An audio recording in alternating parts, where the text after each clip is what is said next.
Imagine being a young girl in ancient Greece, standing on the edge of marriage with no say in your own future. Your father has already decided your husband, your dowry, and even the life you will live, while you remain silent. What should be a moment of love and choice is instead a transaction where your body, your privacy, and your dignity belong to others. Behind closed doors, rules you never agreed to will govern every breath you take. These weren't traditions of romance. They were systems of power. And their secrets are darker than you could ever imagine.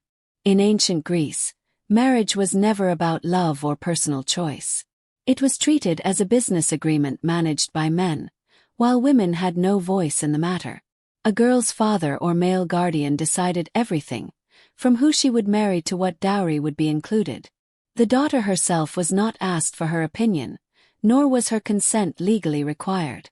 She was considered a permanent minor under Greek law, always under the authority of her father first and later her husband. Negotiations between men often focused on money, property, and alliances rather than the girl's happiness or well-being. The woman was spoken of almost like a valuable asset to be exchanged, not as a partner with her own desires. Once the deal was settled, the bride would simply be handed over to the chosen husband, often without even knowing the details of the arrangement until it was too late. For her, the marriage marked the end of childhood and the start of a life of obedience. But if marriage wasn't about love, what was it really about? The next rule makes that painfully clear. Most Athenian girls were married off in their early to mid-teens, often around 14, while their husbands were usually close to 30 years old. This was not accidental. The wide age gap was deliberately designed to place young wives under the full authority of older men who already had experience, resources, and social power. A teenage bride had no independence, no income, and no legal rights to resist her husband's control. The imbalance meant she entered the marriage as someone to be guided, corrected, and dominated, rather than treated as an equal partner. Families saw this system as a way to secure loyalty and ensure that wives would remain obedient. The husbands, being older, could dictate household life without challenge, while the wives were too young and unprepared to question them. This carefully structured gap created a cycle of submission that kept women dependent from the very beginning. And once these young brides entered their new homes, the invasion of privacy began. In ancient Greece, the wedding night was not a private event between husband and wife. Once the ceremony ended, the couple entered the bridal chamber, but they were not left alone in silence. Outside the room, wedding guests gathered to sing traditional songs called the epithalamium. On the surface, these songs appeared to celebrate the union, but their deeper function was more unsettling. Many scholars believe the loud music was meant to cover the cries of pain from the young bride during consummation, while at the same time reminding everyone that the act was taking place. Privacy did not exist, because society believed a marriage was only valid once it had been physically completed and publicly confirmed. In some areas this went even further. The morning after, the blood-stained sheets were displayed as proof of the bride's virginity and the husband's success. These sheets could even be kept as legal evidence in case the marriage was ever challenged in court. What should have been a private moment of intimacy was transformed into a monitored ritual where the community had the final word.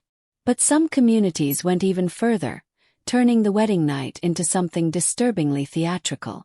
In many parts of ancient Greece, it was not enough for the couple to spend the night together. There had to be visible proof that the marriage was truly consummated.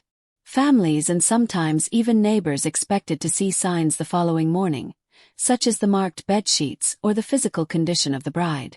This practice turned a deeply personal act into a community event, with outsiders claiming the right to judge its success. But the oversight did not end with the wedding night. Married women lived under a system of lifelong surveillance. Neighbors were encouraged to report unusual behavior, suspicious visitors, or anything that hinted at secret affairs. A wife's movements, friendships, and even conversations could become subjects of gossip that carried legal weight. In this environment, a woman's personal life was never really her own. Every action was connected to her reputation and her family's honor, and any misstep could lead to serious consequences. Greek society treated women's sexuality as a matter of public interest, making privacy nearly impossible. And this constant monitoring had one goal: ensuring the next generation of sons. For the Greeks, intimacy inside marriage was not about affection but about producing children, especially sons. Fertility was seen as the central purpose of the bedroom, and couples were expected to follow strict rules to maximize results. The timing of intercourse was often guided by religious calendars, with certain days marked as favorable for conception and others considered unlucky. Physicians and philosophers also offered medical advice, suggesting diets, physical preparations, and even specific positions believed to increase the chance of bearing a male child. Women were expected to bathe in certain ways, perform prayers, and follow rituals before entering the marital bed, as if their bodies were part of a carefully managed experiment. If a wife failed to conceive quickly, she was often blamed for the problem, regardless of the husband's health. Even when children were born, daughters were viewed as proof of the mother's inadequacy rather than as natural chance. Wives who gave birth to several girls in a row faced pressure, accusations of weakness, and even threats of replacement. Fertility was never treated as a shared responsibility, but as a test the woman had to pass. But the most extreme fertility experiments happened in Sparta, and they make the other rules look tame. Spartan marriage traditions stood apart from the rest of Greece and shocked even other Greek communities. On her wedding night, a Spartan bride did not appear in fine dresses or decorated veils. Instead, her female relatives cut off all her hair, shaved her head, and dressed her in men's clothing, including a cloak and sandals. She was then placed alone in a darkened room and made to wait on a simple bed of straw.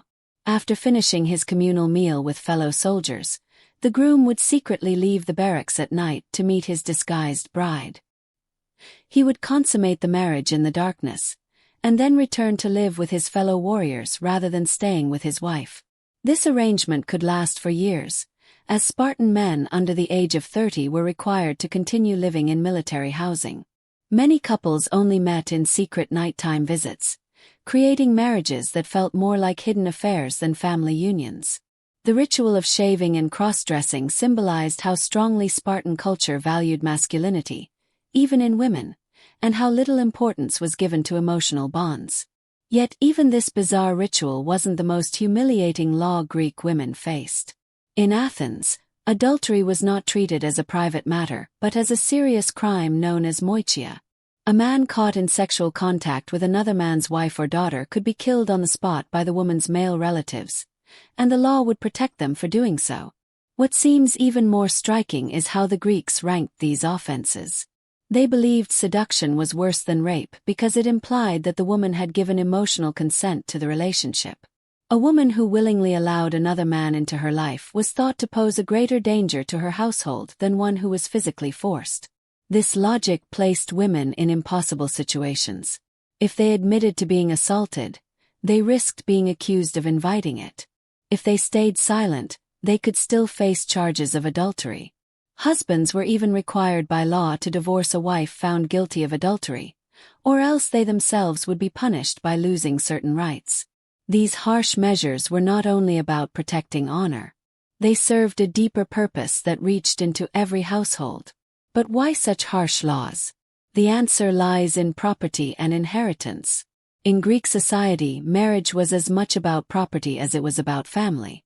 A union was considered successful only when it produced legitimate male heirs, because only sons could inherit land and wealth.